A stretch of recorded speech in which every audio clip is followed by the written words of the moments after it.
This is the Storyworks Roundtable, where we have conversations about craft. Because becoming a successful author begins with writing a great story. Hello and welcome to tonight's Storyworks Roundtable. Today Robert and I are talking about dealing with your character's shadow side. So we all have parts of us that aren't so pretty to look at, or things in our past we don't like, and so do our characters. So how do we get that on the page, have it make sense to the reader, especially when our characters make those choices that maybe come from that subconscious place and don't seem especially logical or appealing, and not lose our readers' favor for our characters? So Yeah, well, it's interesting, isn't it? Because you're talking now. I mean, I suppose we write characters, and at some level we have a sort of superficial, this is what they do in the story. But what's driving that is the underlying sense of them, their psychology, their motivations, their likes, their dislikes. And then maybe underneath that we could talk about the idea of the Jungian shadow, or the Fritz Perls idea of that which is most undone is the thing that still drives us. So I think certainly for your main character, it's something I don't do well in first draft. I think is round out why they're making the decisions. I don't kind of just go with whatever the muses drive me towards, in terms of I've got to get to this next plot point. But I do think that it's something that you can write the subtext back into as long as you know your character well. So I think knowing your main character really well, which is why some people, I don't do this, but some people write those whole sort of backstory descriptions about that. And you do that, do you? I do, yeah. I mean, I've got the character development worksheet in my book, and it's 30 questions, and it's not like hair color, eye color. We kind of start with some demographics, but then I ask things like, what would your character's ex say about him or her right after a breakup? What is your character most want, and how would getting it affect her? How would not getting it affect him? So it's trying to get at those things we don't think about in our own lives much. Nobody wants to know how their ex would describe them right after a breakup. It wouldn't be pretty. And nobody wants to think about what it would mean to not get the thing that you've been longing for decades or whatever. So I think doing some of that pre-writing and really delving into questions like that can get at some of the shadow that's beneath the flaw that we know we're going to put on the page. And I think this is also speaks to why we read as well. We read for vicarious experience. That's an oxymoron, isn't it? We read vicariously. Yeah. And so to some degree, we might put a book down because it doesn't speak to us. It doesn't mean to say that is a poor novel, or it might speak to somebody else. Right. But sometimes you can pick that book up, and I can think of one now that I read when I was young that massively influenced me, and then I was raving about it to Gabrielle, my wife, and gave her a copy of it, and she started reading. She said, "Really?" Yeah. Yeah, no, really, this is brilliant. It's brilliant, absolutely brilliant. And then she said, "Well, you try it." And I started reading it and go, "Oh." Right. Oh, okay. So I think time in life as well is obviously as a reader is so you can't necessarily expect that you've written this book that is really deep because the characters are really deep and it will speak to everybody. But what I'm coming to is that we read vicariously. So therefore you don't want to read about a nicey necessarily in the sense of what happened today. Well, their character got up and they had a nice cup of coffee and they felt much better after that. They looked forward to going and doing the shopping, which they were kind of resenting, and already I'm falling asleep. What we really want is they had the cup of coffee and thought once more about the argument they had the night before. It's you want that. It's the shadow drives the emotional elements, which is perhaps why we read. Right. Stimulate. We read for drama, and a story to be dramatic has to have a series of dilemmas. Right. And so if a character's facing those dilemmas and they don't make choices that drive the reader to ponder or think, then it's not interesting.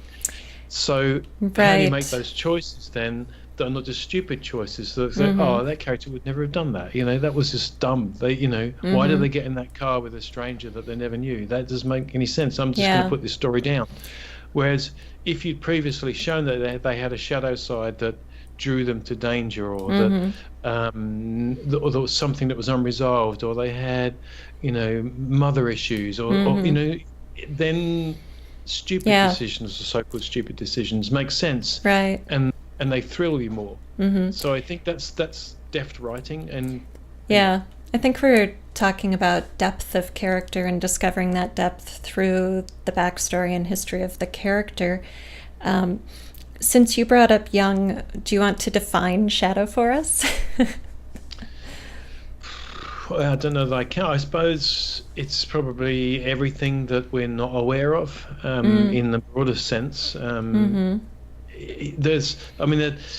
It depends how fluid you want to be. I mean, from my neuro-linguistic training, we would say that it's a little fluid.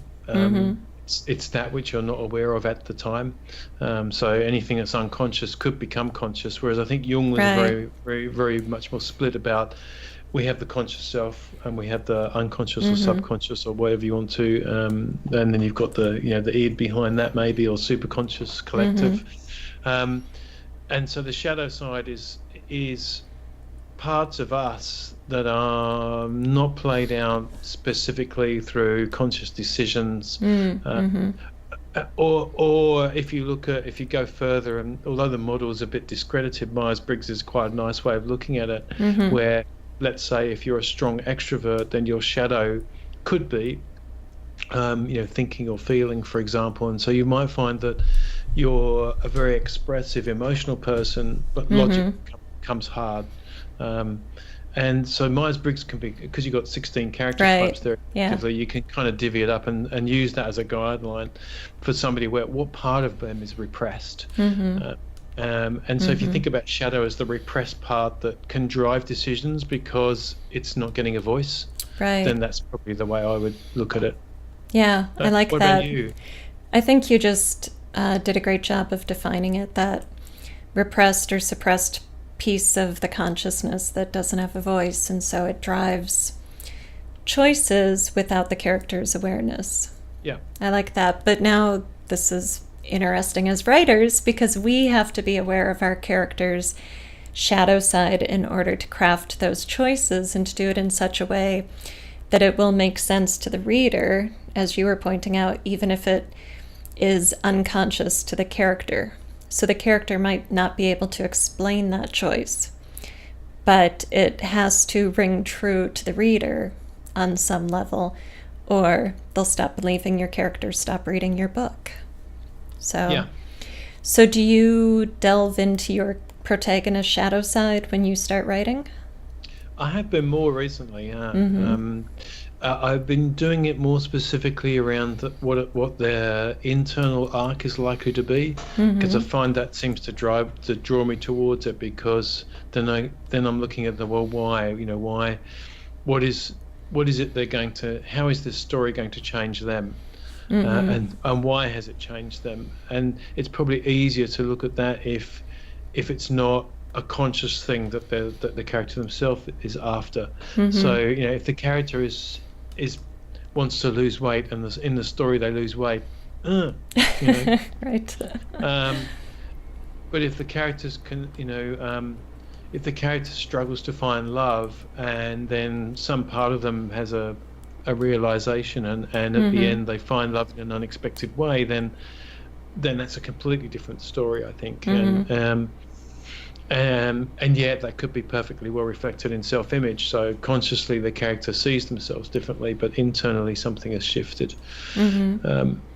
So yeah, I am in particular in this second book in the series. I think I feel like I have to with Indy. I feel like she has to have a bigger arc, because in the first book she stumbles into a very big story, and some of that is it's a little unexpected, and so there's backstory behind that. There's Right. backstory behind, where is her mother? Mm-hmm. Why is there no Earth? There were some Yeah. things there that were deliberately never said Mm-hmm. or explained. She's searching for her father. Why is she searching for her father? Why is that important to her? What's Mm-hmm. unresolved? Um, so I think that's in part why it slowed me down actually in this particular one, because I want that to be more. I want it to be the big Right. space opera battle splash, but I also want it to be quite a personal revelation for my main character Mm-hmm. who doesn't realize that there's something underlying that's been driving them all this time, and it's causing them to Right. make decisions that impact on other people that she's going to be horrified by. Yeah. And she rejects those accusations in the start of the story, but at the end realizes that there's a huge degree of truth and changes, and it's those Mm-hmm. changes that then cause the final climax to be possible in a positive manner. Mm-hmm. So I think that's an internal arc, but it's Mm-hmm. staged in a action story. So Right. in order to even do that, I've had to think about what's driving her. Um, Uh-huh. so yeah, the answer is yes, but I don't know. I've got down to the Mm-hmm. individual, what I was talking about with a series of dilemmas. I haven't got down to, okay, how would she choose here? Okay, But yeah. I know I'm going to have to face that. Right. Yeah, it's interesting. It's like the unresolved emotional wound is what's driving Yes, choices, yes, but the yes, character's not aware, maybe isn't even aware that the wound is there. Like, yeah, consciously you know that you don't have a father, but you think you're over it. You think that's ancient history. You think, yeah, whatever, it's fine. Um, and there's that wound just sort of bubbling deep down that then has to come to the surface in order to complete the arc, right? The emotional yeah, arc yeah, of yeah, of why these choices, why these triggers, why do I get upset yes. about this and not that, And I think, and in that sense, we can look at the two things mashing together as well. Mm-hmm. The idea of the emotional wound, then how does that strike the character's overall personality type? Mm-hmm. Um, Right. so, are they a very logical person who wants to analyze why they feel the way they do? Mm-hmm. Or are they a very emotional person that takes things incredibly emotionally and makes, off the cuff or shoots from the hip in terms of the way they make their choices. Mm-hmm. And that then leads them into bigger trouble. And they can only get out of that if they confront their own shadow, but not necessarily consciously. Um, Right. and so I think that can make a really interesting character. If you want to write a characterful story, then that's the way to Yes. approach it. Yeah, it is. I mean, I think this is the subconscious wound is the fatal flaw. It's the thing behind the Yeah, fatal yeah, flaw yeah, that's yes, yeah, that's driving the choices that manifest as the flaws, the surface flaws that we see play out in the plot throughout the story. And it does take a lot of work, I find, as a writer, to discover that fatal flaw. It's not as simple as like daddy issues or something. So you need to understand the event that created the wound, and then why this wound and not some other wound, and how does it play out in these ways? How is it manifested in this character's life? And it's like setting up the dominoes so that they can get knocked over in your story.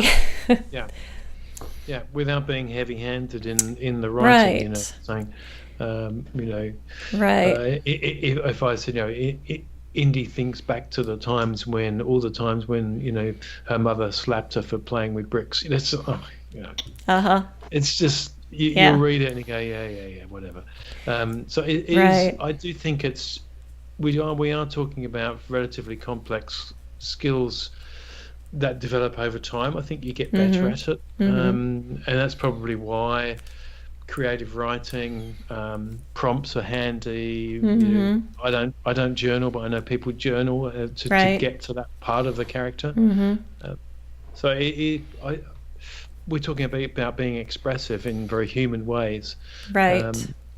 And if you're a very plot-driven, action-driven writer, which I know I am or can be, because I like those. If I've got a choice between going and seeing a movie that studies characters in depth on the big screen, or an action movie. I'll go to an action movie every time, because they're fun. I really like watching intimate movies on a small screen. Somehow the big screen experience doesn't hit me emotionally. So, but I know if I was writing something like that, I would have to be much more introspective myself. Yes. So I'm not thinking of how's this going to be this is going to be this big spaceship up here, and there's going to be lasers and armies pouring out of portals, and but what's the character going through? Right. Yeah. Gosh, I had a thought and and then I was listening. Yep, I was listening so hard it fell away. I think but it comes down to the intimate scenes are what bring that to life. And so the temptation is, as an action adventure writer, that you skip those interesting moments, and that's what differentiates, I think, a great story from just a good popcorn story. Is when the characters make decisions that are questionable, but they make sense, knowing what that person, knowing the type of person that character is, and having some hints about what they've been through. Right. Yeah, and I think. Here's the thought. I think it humanizes our characters as well. As I'm not sure if it was this episode or the last one where you said we read vicariously, and we don't want to read Pollyanna stories. We don't want our heroes to be perfect. We want them to be complex. Yep. And, it's not just about being flawed. It's about being real and human. And so when we go into those depths of the shadows, the subconscious side, then it makes the characters more human, even if they may become a little less likable. I just watched Stronger. Jake Gyllenhaal is playing Jeff Bowman, who lost his legs in the Boston Marathon attack. He was standing right next to the bomb, and in the movie, Jeff is not like the best guy in the world. He's a nice guy, but maybe a little selfish. There's this line, his girlfriend, later wife, has, he never showed up. He never showed up. They had dated and broken up 3 or however many times before the marathon. And the day of the marathon, he showed up, right? So not seeing, he had a perfect life. He was a great guy. He was swell. He loved his girlfriend. He had a wonderful family. He was there for everybody before the marathon. Just makes him human. It makes him normal. It doesn't make him the perfect victim of a tragedy, And I like that as well, because that makes it even more tragic that you've got an inciting incident there, which is very tragic, and it's not happenstance. It's because he leveled up. It's because he was someone that's trying to deal with his shadow and fight the shadow, and that leads them into a bad place. So that's clever. Yeah. And this is a real life story, of course, but I'm talking, I think it contains a good lesson for us as fiction writers. We often put our characters into these tragic situations and then feel sorry for them. And so, it's almost like we're trying to balance the tragedy with something light or nice, so we make them such great people. But, that isn't necessarily as real or as moving or as powerful if we show them as complex people. Well, that's right. Yeah, exactly. And the shadow is what stops them from being a Mary Sue character, isn't it? It's going to make them do things that make sense to them, don't necessarily make sense to somebody who's just logically analysing the scene. And this is probably the tricky thing as well for writers, is that let's say you're writing something very dark, a Hannibal Lecter type story or something, that's, you've then got to get into the head of these sort of characters, and try to possibly imagine why they make the choices they do and why they seem like the best choices at the time. And I think that goes back to, well, why do we write in the first place? Is there something inside of us that, I mean, writing's not easy. Right. Why do you want to bang your head against a brick wall and stare at an empty screen and agonize over bad reviews? And why? There's got to be something else driving that as well. So I think if you're ever stuck about some aspect of character, you only really have to look inside first to start to see, well, where do flaws come from, and what are some of the silly decisions I made in the past, how could I use that, or how did I feel, or what did I learn? And it must be really hard for actors who confined to a specific role, like actors who have to play a serial killer, or or somebody who's lost their legs, or it's just extraordinary, really, that to try and keep your own identity separate. Yeah. Well, I think we do that as writers when we're writing. I mean, I really like watching interviews with actors after I've seen them in a really great role like that, because I think hearing an actor talk about the character and the work they did to become that person, I relate to it as a writer, thinking about my own process of character development and putting that character on the page. But I just wanted to point out that making a character complex and showing their shadow, or manifesting their shadow side, that unconscious layer we can't really show, is not the same as making a character unlikable. No, because really it makes them more real. And so whether or not we want them to be our buddy is kind of beside the point, Yeah, they can have annoying traits. They can have unlikable traits. You still got to attach your reader to the main character, if we're talking about the main character as well. I know something that really helped me as well is this idea of literal action and essential action.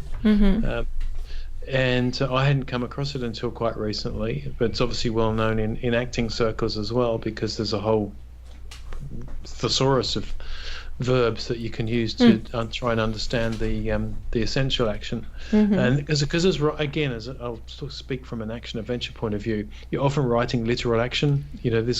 This woman pulls out the pistol, this guy puts up the shield. You're dealing with what's literally happening on the page, right? And beneath all of that, there's always an essential action, which is what each of the characters want. What is their action trying to achieve? And I know that's getting down to scene level and beat level, but that is where that shadow side plays out. Right, definitely. I might be consciously trying to get something here because I have a want, but deep inside of me there's something unfulfilled, and it's causing me to do X instead of Y. Right. But meanwhile, what's actually happened is what's literally happening in the scene. So you've kind of got three elements. You've got what's literally happening, what I'm trying to get consciously, and then what my psyche is driving me towards, which may be my shadow or maybe not. So it's it's really interesting. Yeah, that's interesting. It makes me think of kind of, I guess, self-help talk or therapy talk, where someone says, "Oh, I never get the promotion I want," and you say, "Okay, how come?" And you find out the person is not doing something, or is doing something to prevent that kind of a sabotaging technique, and they claim, "Well, I want the promotion. Why would I prevent myself getting the promotion?" And the therapist says, "Well, it's serving you in some way to not get the promotion, right? Yeah. So maybe they are afraid if they got the promotion, then they would be a disappointment instead of a success." So that would be the key to the character's shadow side, right? So we could kind of reverse that process for our writing and say, okay, what is our character doing that's in that realm of, negative effect? Yes, there's something. Yeah, exactly. How is it serving them? Is paying off. Yeah. It's paying them off in some way, and that reminds me, actually. That's because if you're writing a novel about great change within a character, and there is something that's driving them to poor behavior, let's say, or behavior that's not serving them, and it's because they're getting a payoff from it. You can't just have them change and remove that behavior without introducing something that pays off that same need, even in an even greater way. Because when I was counseling people, one of the most awkward things is to, if you, let's say, take a simple behavior, let's say smoking. People are now fully aware that it's toxic, it's going to kill you. Right. It's about the most connected thing there is in the land of medicine that everyone agrees on. And yet people still do it. So there's some payoff in there. So you can force people to quit, but if whatever it was they were gaining from that, whether it be stress management, whether it be a bit of time by themselves, whether it be feeling good about themselves, whether it be camaraderie with other people that they felt a connection with, whatever, and those are the obvious ones, but there will be other underlying things. Those are all the shadow. And if you can get them to quit, but they'll be back in 3 months if you haven't replaced it with something that has an even greater secondary gain or greater payoff. And I think when we're writing characters, if you're writing a story about great change, then you have to show how not only they overcame this poor behavior that maybe was it could be addictive, who knows, expressively, consciously, through literal action, but you also have to show how what they're doing is paying them off even better, so that there's no way they can ever go back to that old them. That's interesting. I'm going to go back to that movie Stronger as an example, and I'm not trying to talk like I know Jeff Bowman, but in the movie, the way his story is portrayed, he goes into some depression and PTSD and is drinking too much and is fairly self-destructive for a time during his recovery period. And then Erin becomes pregnant, and she leaves him because he is being such a screw up. And at the end of the movie, it ends when he reconnects with her. So speaking of that payoff, we don't really know what was motivating him to not put more energy into his recovery and to drink too much and to be a screw up, other than, he lost his legs, the tragedy of what he went through, obviously. But the replacement for whatever was motivating him not to recover was having a baby who's coming, reconnecting with the woman he loves and transitioning his life. So now whatever was driving the screw-ups has been replaced by a new motivating factor, becoming a father, right? So the story ends there with that motivating factor established, and we feel happy. Okay, he's going to get his life on track. They're going to live happily ever after, or, we hope so. But it's an example of what you were just saying about replacing that shadow driver with something else to affect that turnaround in the character's arc. That's right. There's got to be something that hits deep at them that makes them wake up. Or, as you say, replaces that. So we don't know what that was, obviously, from the scriptwriter's point of view. All we know is how we experience it, but they may have had a good reasoning. They may have interviewed the man himself, and he's given some kind of reasoning as to what changed his life. Depending on how it's fictionalized, of course. But you could see, okay, well, underneath it, then here's somebody who's lost something valuable and is trying to numb that, but in numbing that, he loses everything valuable. Right, exactly. And so, but maybe that's how much do you want to lose? Who knows? But that's the kind of questions you can ask, I think, as a writer, as to what is it that's going to make them change? What's going to be the lever big enough? Yeah, and I think just as you were talking, I was thinking, okay, if I were writing that movie or that story Stronger, the reason screwing up served him is because if he put his energy into his recovery and it didn't go well, then he would be a failure. But if he doesn't try to recover, then it's just poor me, I'm a victim of a tragedy, right? So going back through those steps to how is it serving him to not advance in his recovery and to lose his relationship and all of that. Well, it's that fear of failing versus just staying put with the victim label, so it takes that new motivating factor that is truly worth worth everything.